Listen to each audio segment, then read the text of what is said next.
আগে একটা কথা শুনতাম যে পাপের শের যখন ভরে যায় তখন আর সে থাকতে পারে না, কিন্তু শের সবার এক হয় না। ফিরাউনের শের, নমরুদের শের, স্বাভাবিক একজন মানুষের শের এক না। ব্যক্তি হিসেবে শের তার অনেক বড়। যখন তার ওই মাপের শের যখন ধরে যায় তখন তাকে পদস্খলিত হতে হয়, তার পদস্খলন হয়, তার বেজ্জতি হয়, সে নিষ্পেষিত হয়। এই জন্য আমরা দুনিয়াতে যারাই বসবাস করি, আমার পাপের মাপের একটা শের আমার জন্য আমার মওলা, আমার আল্লাহ নির্দিষ্ট করে দিয়েছেন। আমি যদি ওই শেরকে ধরে ফেলি তাহলে আমার পদস্খলন অনিবার্য অনিবার্য। তার দৃষ্টান্ত আমাদের সামনে প্রতিনিয়ত ঘটতে থাকে, ছোটখাটো দিকে বড় অনেক। কিছুদিন আগে এরম এক পাপিষ্ঠর শের ভরাতে তার পদস্খলিত হয়েছে, সে পদস্খলিত হয়েছে, সে বেজ্জতি হয়েছে।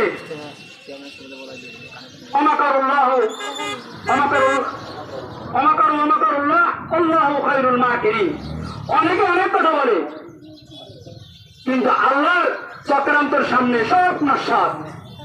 চক্রান্ত সবাই করে, আমরা আগামী দিন এই করবো, এর পরের দিন এই করবো, কিন্তু আল্লাহ যখন টুনি টেপে ধরে সমস্ত ষড়যন্ত্র নস্বাত হয়ে যায়। এই জন্য আমি সকলকে সতর্ক দিয়ে বলতেছি, সতর্ক করে বলতেছি, এটা আমাদের সকলের জন্য শিক্ষা, আমাদের সকলের জন্য শিক্ষা। আমাদের শের ভরার আগে আমাদেরকে সতর্ক হতে হবে, সতর্ক হতে হবে। শের যদি ভরে যায় অবশ্যই আমাকে বঞ্চিত লাঞ্ছিত হয়ে সমাজের ভেতরে আমাকে অবস্থিত হতে হবে। এই জন্য এই সরকার যখন এই তার শের ভরার পরে সে যখন বিদায় হয়ে গেল, সারা বাংলাদেশে এক আনন্দের এক জ্বর বইতেছিল, সর্বজায়গায় সর্বস্তরে সর্বসাধারণদের ভিতরে, শুধু আইন শৃঙ্খলা রক্ষাকারী বাহিনীর ভিতরে, সেনাবাহিনীর ভিতরে, পুলিশ বাহিনীর ভিতরে এবং বিজেপির ভিতরে সব জায়গায় আনন্দ উল্লাস বইতেছিল। সেই আনন্দ উল্লাসের ভিতরে এদেশের উলামা একরাম শরীক ছিলেন, কেননা তারা এই জালিম সরকার থেকে অনেক নির্যাতনের শিকার, অনেক অপদস্থের শিকার, অনেক বৈষম্যের শিকার ছিল। তারা অনেক দিনের তাদের দেশের আশা আকাঙ্ক্ষা তারা মুক্ত পাওয়ার পরে তারা মুক্ত আকাশে যখন মুক্তভাবে কথা বলছে, কিছু কুচক্রী মহল তখন তাদের চুলকানি শুরু হয়েছে। তারা অনেক আছে নেতা, বাড়িতে পারে না, দূরে পারে না, কাছে পারে না, বাড়িতে বউ রেখে দেয়, বলে নেই। তারা এইদিকে পারে না, মাঠে পারে না, এলাকায় যায় মসজিদে ইমামের সাথে খুব পারে। আমি এলাকা বলছি মানে কে কোন ইমাম এই জায়গায় এগুলো করে নাই। যদি পারেন আমাকে কিছু বলেন, হিম্মত হয় কোন সুরার, কিন্তু তার মধ্যে বেতন মুক্ত ইমাম তাকে খুব পারেন। আমার সামনে একটা কথা বলছি, এত বড় স্পর্ধ থাকে, এত বড় অসুবিধা হয়েছি, কিন্তু তা তো পারেন নাই। আপনার মসজিদ ইমামতি করে তার সাথে খুব পারছেন, সাবধান করে দিলাম। এই চরকসদী ইউনিয়নের কোন আলেম ওলামার সাথে কোন বেয়াদব যদি কোনো বেয়াদব করে তার দাঁত ভাঙা জবাব দেওয়া হবে। মনে করেন না আপনাকে ছেড়ে দেওয়া হবে, ছেড়ে দেওয়ার সময় শেষ, দাঁত ভাঙা জবাব দেওয়া হবে।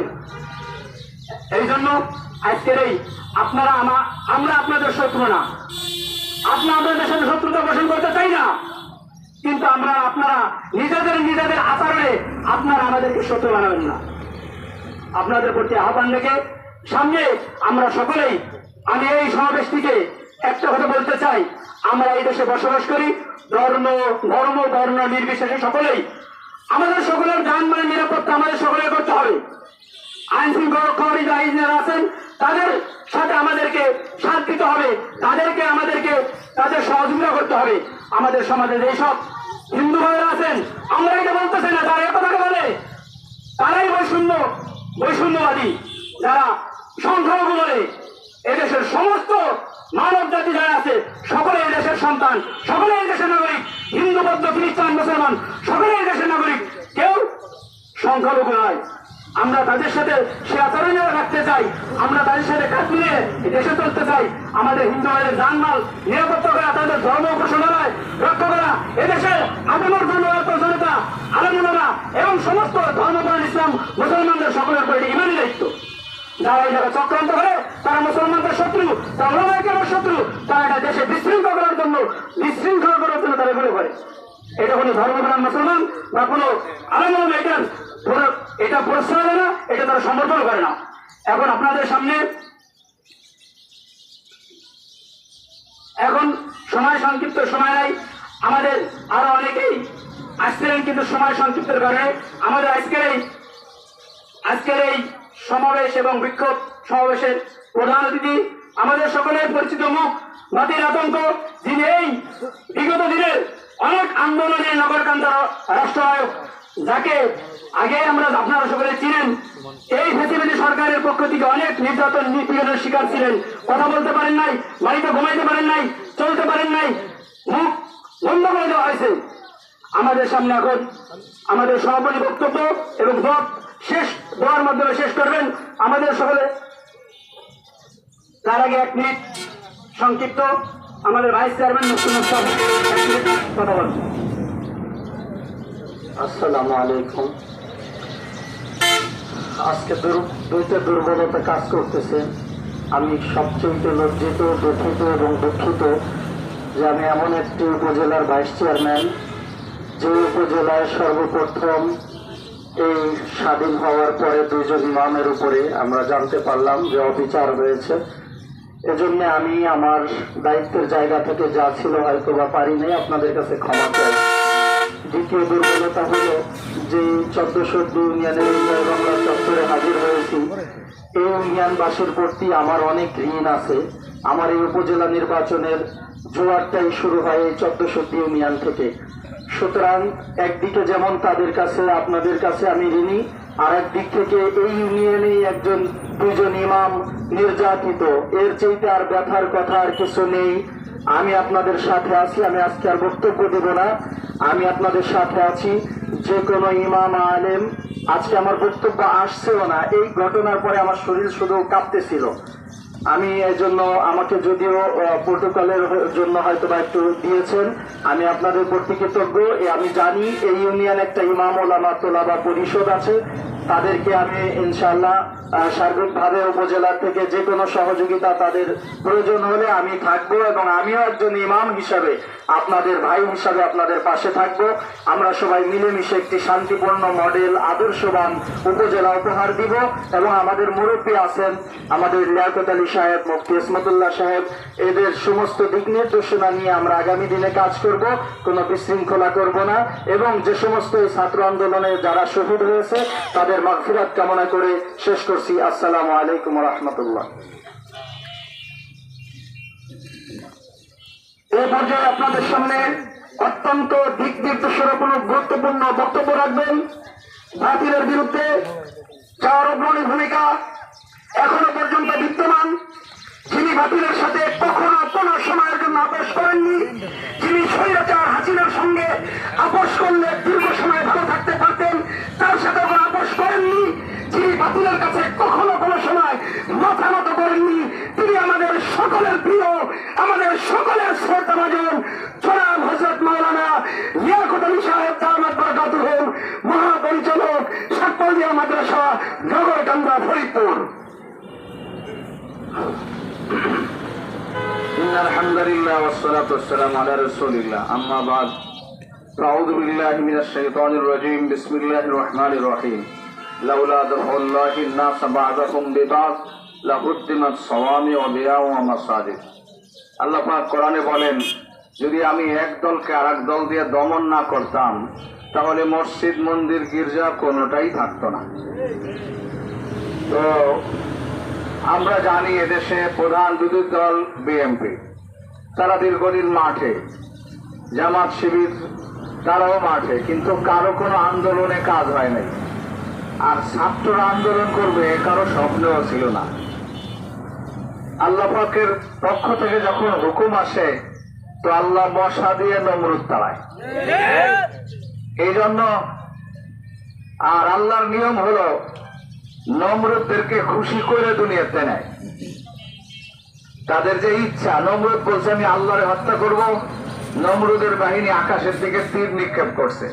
আল্লাহ বলল, ফেরেশতারা কিছু মাছ আইনা তীরের সামনে লাগাও, রক্ত লাগলে নমরুদ বুঝবে যে হ্যাঁ ইব্রাহিমের আল্লাহ শেষ। তো নমরুদের বাহিনীর তীরের মাথায় যখন রক্ত দেখছে, এই নমরুদ খুশিতে হাসতেছিল যে হ্যাঁ, ইব্রাহিমের আল্লাহ শেষ। আল্লাহ কি শেষ? অতএব দুনিয়াতে যতবার যত নমরুদি আসছে, প্রত্যেক নমরুদেরই একই পরিণতি হয়েছে। এটা নতুন কিছু না। যেই জুলুম করবে, যারা বাড়ি দেখবেন সুজলা সুফলা একটা শ্যামল সবুজ বাড়ি করে, চতুর্দিকে গাছ কাইটে সেটে তারপরে ডিজাইন করে, ওই ডিজাইনের উপরে যেই বাড়ে আবার কেচি দিয়ে তাকে কাটে। আল্লাহ দুনিয়াটা সাজাইছেন, এর মধ্যে যে জুলুম অত্যাচার নিয়ে বাড়বে আল্লাহর কেচি দিয়ে কেটে দিবে। অতএব আমি এই বিষয়ে এদেশে কে আমলিক করেছেন, বিএনপি করেছেন, এইগুলো আমার বক্তব্য নয়। আমি আমলিকও করি না, বিএনপিও করি না। তবে এদেশের সব মুসলমান আমাদের সাথে, সবার ছেলে মেয়ে মাদ্রাসায় পড়ে, সবাই মসজিদে নামাজ পড়ে। আমি একটা কথা বলতে চাই, নবী বলছেন লা ইউমিনু আহাদুকুম হাত্তা ইয়াকুনা হাওয়াহু তাবআন লিমা জিতু বিহি। কোন মুসলমান ইমানদার বলে দাবি করতে পারবে না যদি তার মনের চাহিদা নবীর আনিত ধর্মের অনুসারী না হয়। এখন নবী কি মূর্তি উৎখাতের জন্য আসছেন না বানানোর জন্য? তো নবী আসছেন মূর্তি উৎখাতের জন্য। আমরা মূর্তি পূজার মূর্তি হোক আর ভাস্কর্য মূর্তি হোক, কোন মূর্তির পক্ষে কখনোই ছিলাম না। সেজন্য আমাদের জেল জরিমানা যা হয়েছে, আমরা মূর্তির পক্ষে কথা বলি নেই। প্রেমিক দেবীর মূর্তি আমরা বিচার আদালত, সর্বোচ্চ আদালত থেকে সরাইছি ওলামায়ে কেরাম। অতএব এইখানে যদি কোনো আলেম মূর্তি ভাঙ্গার পক্ষে থাকে, আমি মনে করব সেই মানই দায়িত্ব পালন করেছে। আর কোন মুসলমান যদি এই মূর্তি ভাঙ্গার ব্যথা পায় তো ওর ঈমান নাই। হ্যাঁ, আমি আওয়ামী লীগের বিরুদ্ধে বলি না, আমি বিএনপির পক্ষে বলি না। আওয়ামী লীগ বিএনপি যার যা করার করেন, এটা নিয়ে আমাদের কোনো ব্যাপার না। কিন্তু ঈমান ইসলাম নিয়ে কথা বললে সেখানে আমাদের কলম উঠবে, আমাদের জবান উঠবে, আমাদের হাত উঠবে। এজন্য আমরা বলতে চাই, এই একটা কথা বলে দেই, এই দেশের কিছু সাংবাদিক এবং ভারতের কিছু দালাল সাংবাদিক বারবার চিল্লাইতেছে বাংলাদেশে সংখ্যালঘু নির্যাতন হইতেছে। আচ্ছা বলেন তো, নগরকান্দায় কোন জায়গায় সংখ্যালঘু নির্যাতন হয়েছে? যেদিন মধুখালীতে আমার মাদ্রাসার 2 জন হাফেজে কোরআনকে এই পঞ্চপট্টিতে হত্যা করা হয়েছে, তারপরে নগরকান্দায় কোন হিন্দুর বাড়ি থাকার কথা ছিল না, পঞ্চপট্টি আস্থা থাকার কথা ছিল না। পুলিশ আমাদেরকে ওয়াদা দিয়েছে বিচার আমরা করব। আমি বলেছি ওয়াদা দিলেন, করা না করা আপনার ব্যাপার। আপনার মতো বহুত পুলিশকে আমি জেলে দেখে আসছি, আল্লাহ পাক দেখাই দিতে, ঠিক না বেঠিক?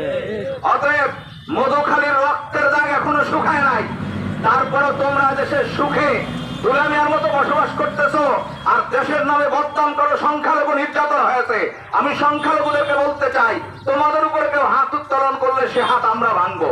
কিন্তু এদেশে বসে বসে ইসকনের সন্ত্রাসী সংগঠনের সাহায্য যদি করে থাকো, ভারতের দালালি করো, মাটির নিচে লুকায় থাকলেও জনগণের সামনে তোমাদেরকে বিচার করা হবে।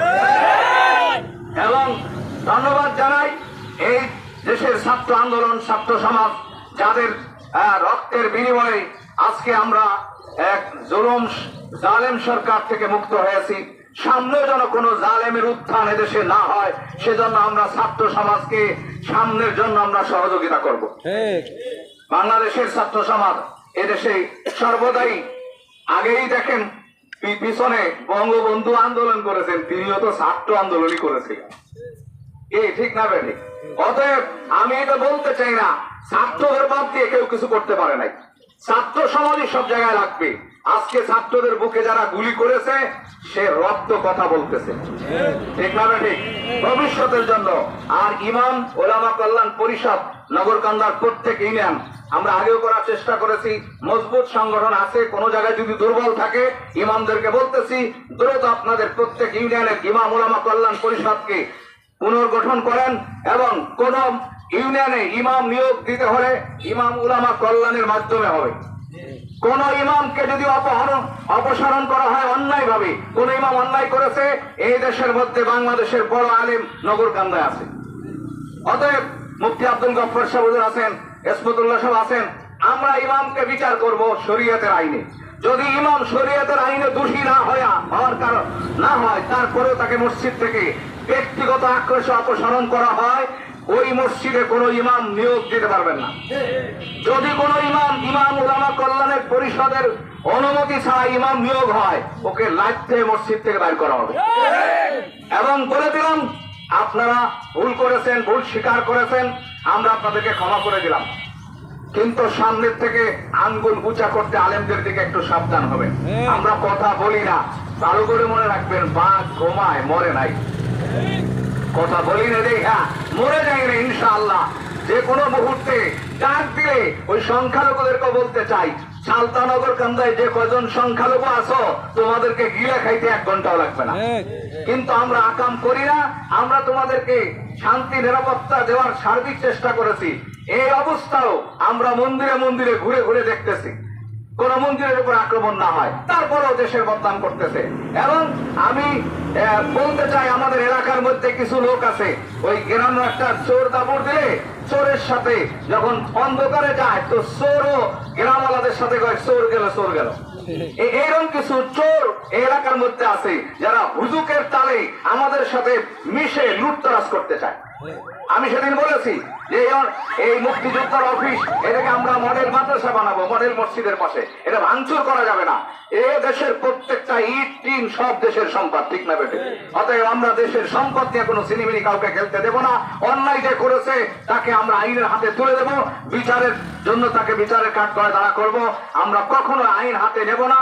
এবং ছাত্র সমাজ যে আমাদের সাথে এই দেশে আন্দোলন করেছে, প্রশাসনের সাথে তারা আছে, আমরাও তাদের সাথে আছি। ছাত্র সমাজকে ধন্যবাদ জানাই এবং তাদেরকে আমরা দোয়া করি, তারা যেন ভবিষ্যতে বাংলাদেশকে একটা মডেল দেশ হিসেবে উপহার দেওয়ার জন্য এই দেশে আল্লাহ যেন তাদেরকে এই কাজে ব্যবহার করেন, দিনের কাজের জন্য সহযোগিতা করার তৌফিক দান করেন। আল্লাহ আমাদের সকলকে সর্বদা ঈমান আমল নিয়ে বেঁচে থাকার তৌফিক দান করেন। ওয়া আখিরু দাওয়ানা আলহামদুলিল্লাহি রাব্বিল আলামিন।